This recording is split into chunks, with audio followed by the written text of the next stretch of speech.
What's going on, guys? It's your boy Zach NoC here. Welcome to NoCNotes, now with reusable straws. And today we are going to be taking a look at this new Chester Watson EP 1997. Let's get into it.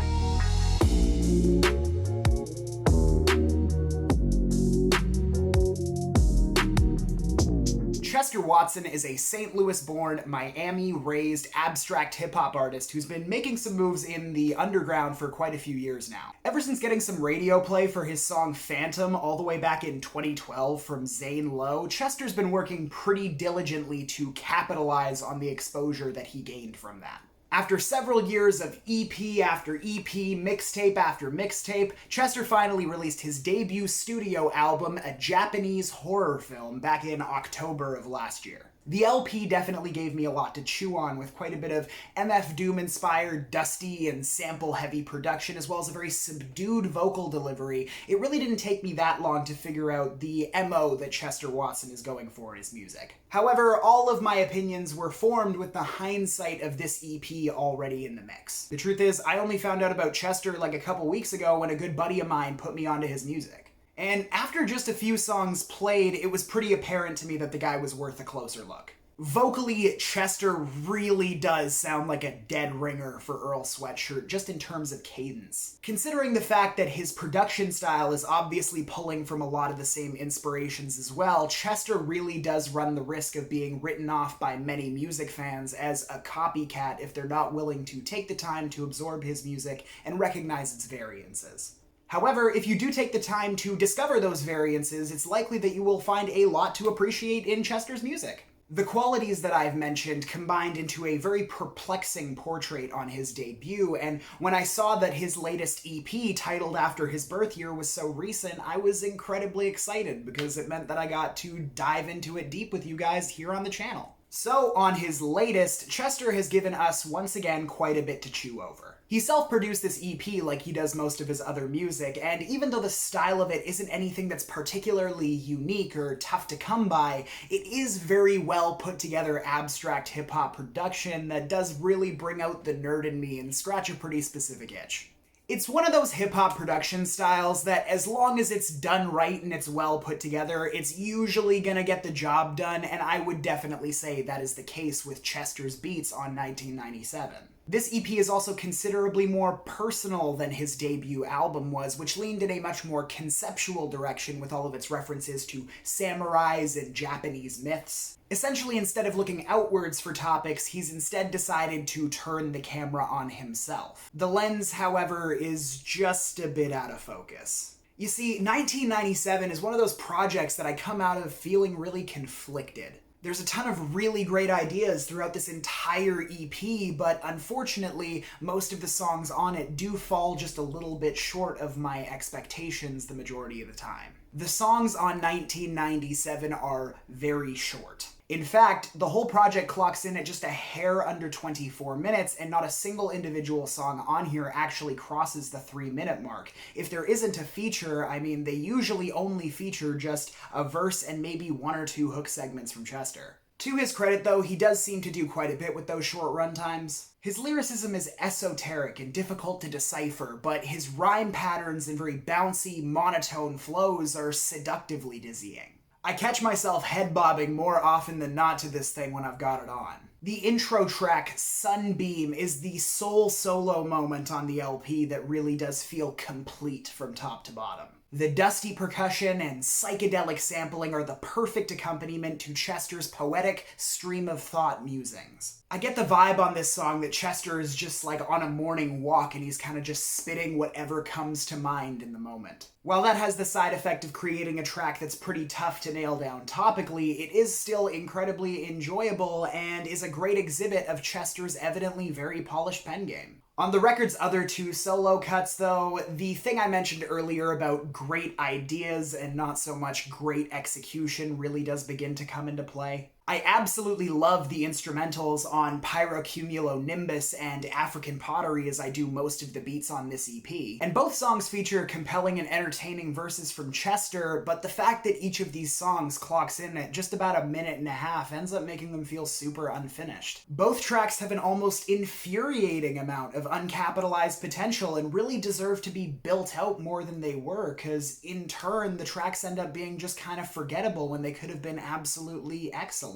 As a rapper who seems to have no shortage of wicked verses, I'm struggling to understand why he struggles so much writing a second verse of his own on any given track. To combat this aversion, Chester employs a number of guests throughout the tracklist on this project. Grim Reaper Low Tops featuring Danny Brown is one of my favorite tracks on here, and I think Danny shows a lot of chemistry with Chester on this track as well. My favorite song here does have to go to Staring Into Space featuring Psymun and Javon, however, which is ironically the longest individual song in the track list as well. The beat is built around this awesome psychedelic staring into space vocal loop with some really incredible and creative drum patterns layered on top. The track kicks off with a standout verse from Javon, who really sets the tone of the song with his abstract and spiritual bars before kicking it off to Chester, who creates a pretty interesting sonic contrast. We get some MF Doom memorial bars on this one, and imagery of Chester,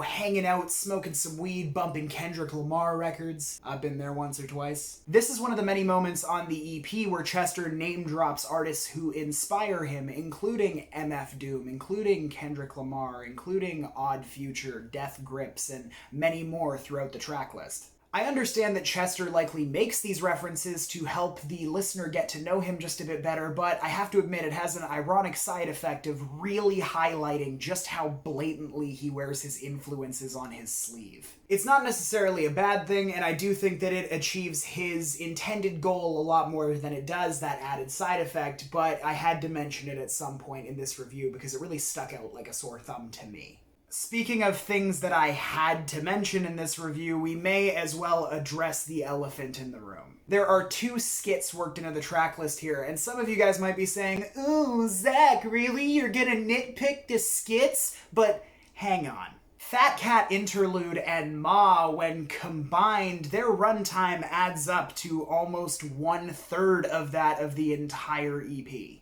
I appreciate what Chester was trying to do with Ma specifically, really giving his mom the spotlight to talk about his early childhood in pretty explicit detail. However, the story that she's telling isn't really all that unique to Chester's life outside of the fact that she recalls his younger years as a ballet dancer. The monologue is just so extensive and meandering that by the end I'm just annoyed and wondering why Chester didn't make songs out of what he was trying to convey here instead. Then, to add insult to injury, after almost 6 minutes of his mom recapping his childhood to us, Chester goes ahead and references almost everything she said in that skit in less than a minute on the project's outro, Drive By Earth music. It turns the skit that precedes it into a complete waste of time, and once you realize there's only about 16 minutes of actual music on this 24-minute EP, those unfinished feelings that I was describing before really start to become hard to ignore.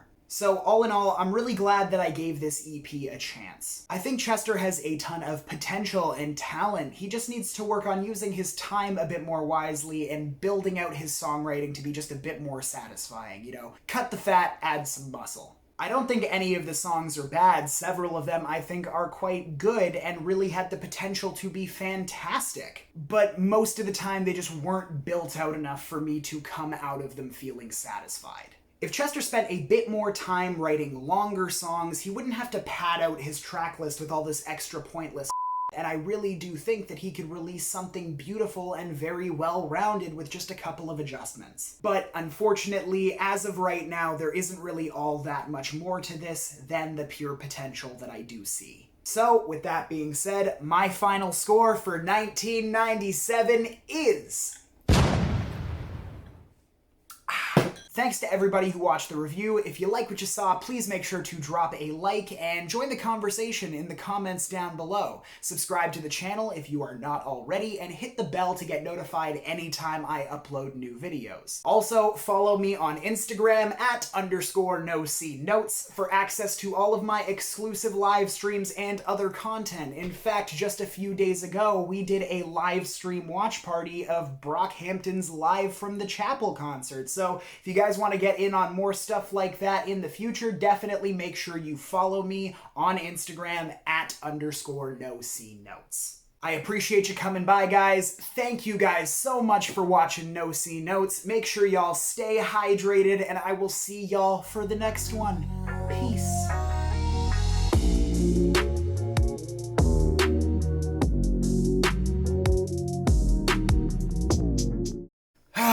Well, I finally completed my YouTube rite of passage.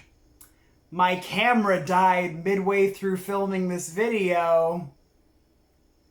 I hate my life.